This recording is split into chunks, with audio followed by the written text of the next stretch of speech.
Sit down. Do I have the same rights? You want me to hold you in contempt? Sit down. In that blue chair. Do I have to Sit down. there? One more time. Sit down. Good morning. Welcome to Conneaut Municipal Court. My name is Nick Irochi. I'm the judge, and this is your initial appearance hearing on traffic-related charges filed against you.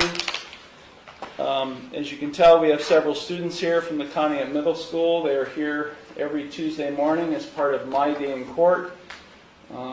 It's in its 36th year of operation. It's the longest running court student program in Ohio, and sponsored by our local Conneaut Rotary Club. They're here to observe proceedings only. I'm going to read all of you your rights, and then when I'm done reading you your rights, I will call your case up individually. When I call your case up, you can take a seat in this first blue chair. If you have any questions regarding the rights I'm about to read to you, you can ask them at the time I call your case up, and then we'll address the charge or charges filed against you. So please pay attention to the rights I'm about to read to you. You do have a right to a copy of the complaint filed against you. In traffic court, that complaint is the officer's citation. If you did not receive a copy of that, let me know, and I'll make sure you get a copy of that at the time I call your case. Also, you have a right to be informed of and to understand the nature and the elements of the charge or charges filed against you. You also have a right to know the potential penalties that could be imposed, and I will explain those potential penalties to you when I call your case up. If you are convicted of a traffic-related offense, a record of conviction will be sent to the Ohio Bureau of Motor Vehicles and will become part of your driving record. Points may be assessed against your license for any moving violation. You have a right to remain silent and not to say anything during this hearing that might incriminate yourself. Any statement you make could be used against you. You also have a right to a trial to the court.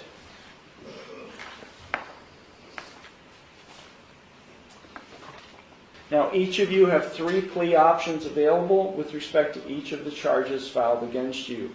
You can either plead guilty, not guilty, or no contest. If you plead guilty, that is a complete admission by you to the offense charged. If you plead guilty, the court will find you guilty, and then I will impose sentence. The second option is you can plead not guilty. If you plead not guilty, that is a denial by you to the offense charged, and as I said earlier, if you plead not guilty, I will set your case for further proceedings after today, and I will set a bond. The third option is you can plead no contest. If you plead no contest, that is not an admission of your guilt, but it is an admission by you of the truth of the facts alleged in the complaint filed against you. If you enter a plea of no contest, this court will find you guilty, and I will impose sentence without any evidence being presented against you. However, the plea of no contest cannot be used against you in any later civil or criminal proceedings. The court is now calling City of Conneaut v. Amber McHenry, case number 24 TRD 819.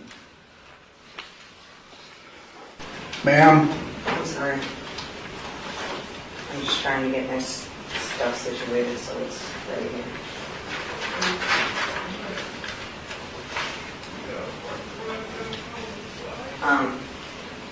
Take a seat I have a question. in this blue chair. Do I have the Sit down. Do I have the same rights? You want me to hold you in contempt? Sit down. In that blue chair. Do I have to Sit down. there? One more time. Sit down.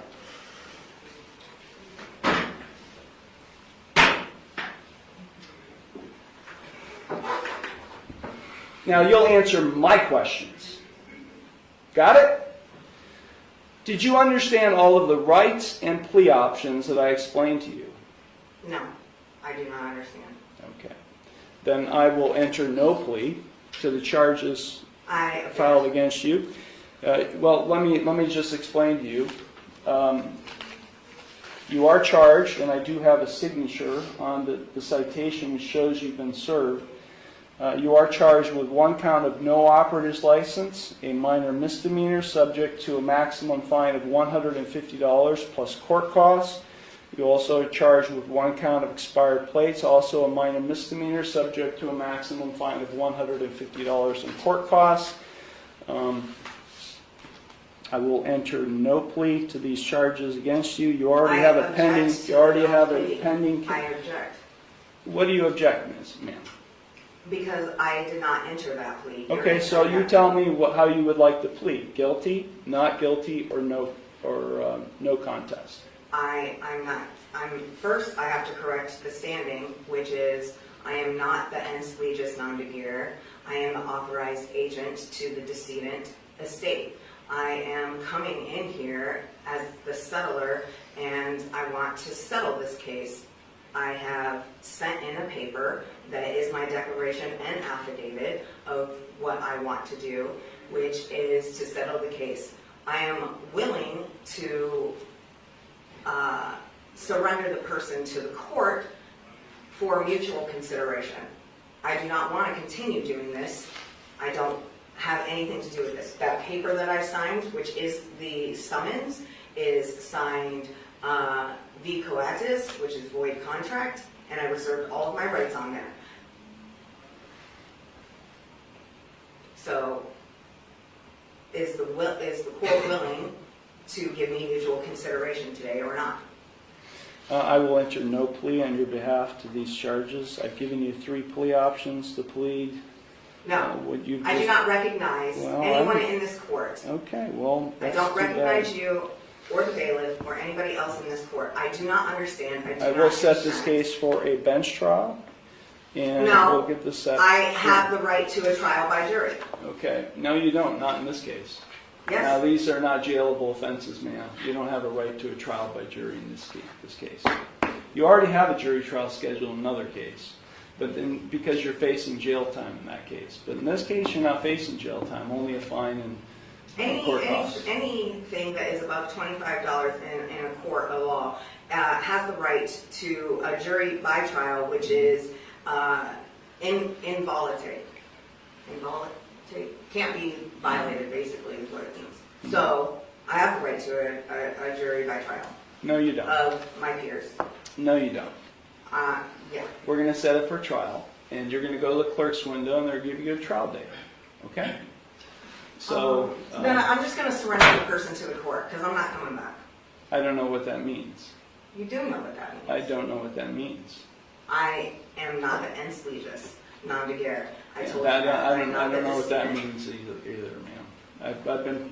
I've been practicing law for 36 years, and what you've just said to me has no meaning to me whatsoever. So, Great. yeah. So Ma'am, if you don't leave the courtroom, and if you don't go to the clerk's window to get a trial date, I'll have you arrested and hold you in contempt of court. With what contract? There is no contract. I know there's You're looking at the contract. You're looking at the one who's going to be able to, has the authority to be able to put you in jail, and I'll hold you in contempt.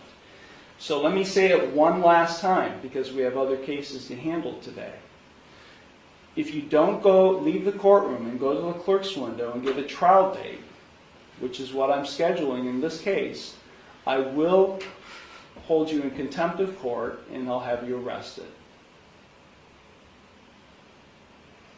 So, contempt of court for what? What contempt? For not doing what I'm telling you to do, which is to go to the clerk's window and to get a trial date. You're the trustee and I'm the beneficiary. No, there is no trust relationship here. No, there isn't. I've drafted many trusts, and there is no trust relationship between the judge and you, the defendant. Yeah, because You are not the beneficiary, and nor am I the trustee. Yes. Yeah, that's just not how it works, man. It is. Not how it works. You either go to the clerk's window now and get a trial date, or I'll have you taken into custody now. You got it?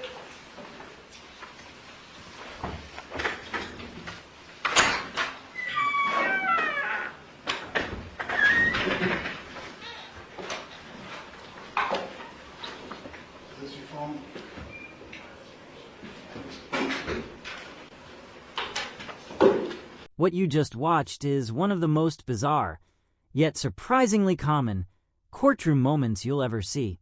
A woman walks into a municipal court facing 2 minor traffic violations: driving without a valid operator's license and having expired license plates. 2 simple charges. A maximum fine of $300. That's it. It should have been over in 5 minutes. But instead of simply entering a plea, guilty, not guilty, or no contest, she launched into something far more unusual. She declared herself the authorized agent of a decedent estate. She claimed she was there to settle the case as a settler. She said her signature on the citation was a void contract. She told a judge with 36 years of legal experience that she didn't recognize him, didn't recognize the court, and didn't understand anything he said. And she argued that she had a right to a jury trial for a minor misdemeanor that carries no jail time whatsoever. What she was using is known as sovereign citizen theory, a fringe belief system that has spread widely on social media and in certain online communities. Sovereign citizens believe they exist outside the jurisdiction of government and courts. They use a very specific set of legal-sounding phrases, words like beneficiary, trustee, decedent estate, and mutual consideration, to try to confuse or challenge the legal system. The problem is, these phrases have no recognized legal meaning in an actual court of law. The judge in this video handled it with remarkable patience. He calmly explained her rights. He explained her plea options. He corrected her misconceptions one by one. When she claimed he was her trustee and she was his beneficiary, he simply said, "No, that's not how it works." When she insisted on a jury trial, he explained clearly that for non-jailable minor misdemeanors, no such right exists. And when she refused to leave the courtroom and threatened to surrender the person to the court, he did what any judge would eventually do. He warned her that continued noncompliance would result in contempt of court and arrest. Here is the painful irony of this entire situation. The original charges were minor misdemeanors, a fine of $150 each, at most. Had she simply walked in, entered a plea, and cooperated, she likely would have walked out with a manageable fine, or possibly even a reduced penalty. Instead, by refusing to engage with the legal process, by insisting on theories that have no standing in any American court, she turned a 10-minute traffic case into a potential contempt of court charge, a possible arrest, and a future trial date she now has to show up for. This is a powerful reminder of something very simple.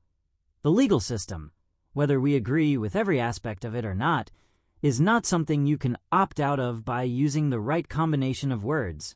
Judges have seen it all, lawyers have seen it all, and 36 years of courtroom experience is not going to be impressed by terminology borrowed from a YouTube video. Understanding your actual rights and knowing how to use them properly will always serve you far better than any theory that promises a shortcut around the law.